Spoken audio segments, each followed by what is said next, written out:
પંચમહાલના ઘોઘંબામાં પણ પૂર્વ વિસ્તારમાં હળવા ભારે વરસાદી ઝાપટા પડ્યા છે। વાતાવરણ પણ ખુશનુમા થઈ ગયું છે। મેઘરાજાએ કાંટુ, ગજાપુરા સહિતના ગામમાં ગાજવીજ અને ભારે પવન સાથે ધમાકેદાર એન્ટ્રી કરી છે।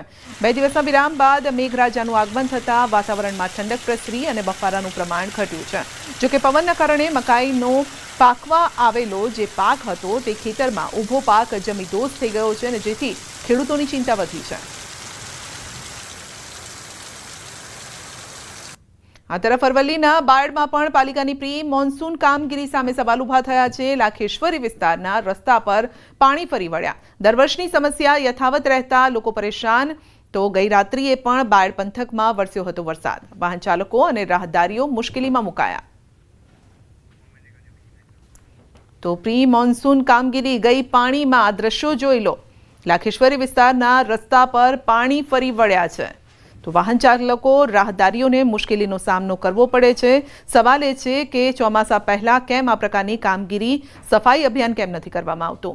તો જૂનાગઢના કેશોદ પંથકમાં જળબંબાકાર અનરાધાર વરસાદથી તારાજીના દ્રશ્યો। ઓજત નદીના પાળા તૂટી ગયા અને ખેતરો બેટમાં ફેરવાયા।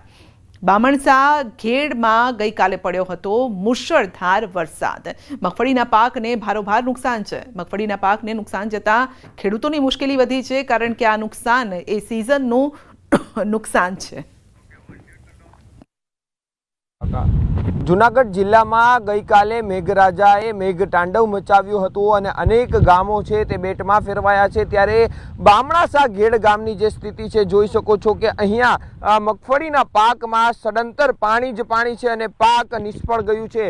જે રીતે દ્રશ્યો જોઈ શકો છો કે જ્યાં જુઓ ત્યાં પાણી જ પાણી છે ને જેના કારણે ખેડૂતો પણ મુશ્કેલીમાં મુકાયા છે। આ ગામની અંદર ગઈકાલે જે 5 થી 6 જેટલા જે નદીના પાળા છે ઓજત નદીના તે તૂટ્યા હતા અને તેના કારણે પાણી છે તે ગામમાં ભરાઈ ગયા હતા। બીજી તરફના પણ જે દ્રશ્યો છે કે આ બાજુ પણ મગફળીનો પાક છે, ઢોર માટેની જે નીણ છે, આ તમામ છે તે નિષ્ફળ ગયું છે।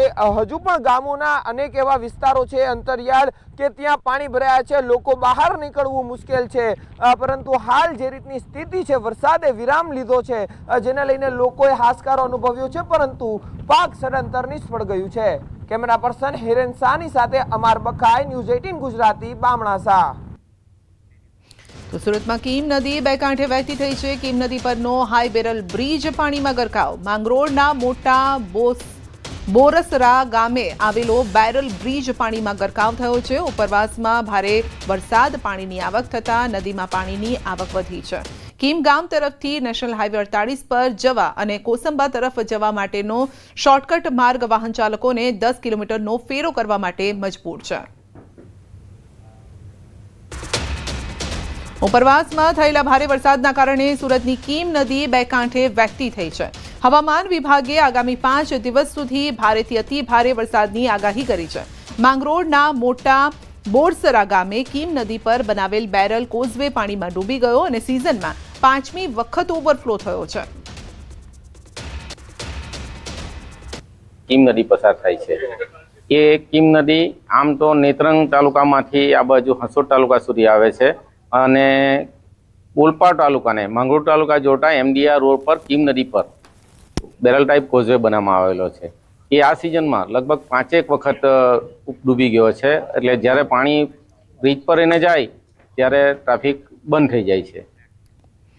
અમરેલીમાં વધુ 2 બોટ સંપર્ક વિહોણી થઈ છે। જાફરાબાદ તાલુકાના શિયાળ બેટની આ બોટ લાપતા થઈ છે। બોટમાં કુલ 19 ખલાસી સવાર હતા અને બંને બોટના 19 ખલાસીઓ સંપર્ક વિહોણા છે। વહીવટી તંત્ર દ્વારા પીપાવાવ કોસ્ટગાર્ડને માહિતી આપવામાં આવી। પીપાવાવ કોસ્ટગાર્ડ મધ દરિયામાં વધુ તપાસ કરશે અને સમુદ્રમાં પીપાવાવ, પોરબંદર સહિત કોસ્ટગાર્ડ દ્વારા શોધખોળ હાથ ધરાઈ, પરંતુ કોઈ જ ભાળ નથી મળી રહી।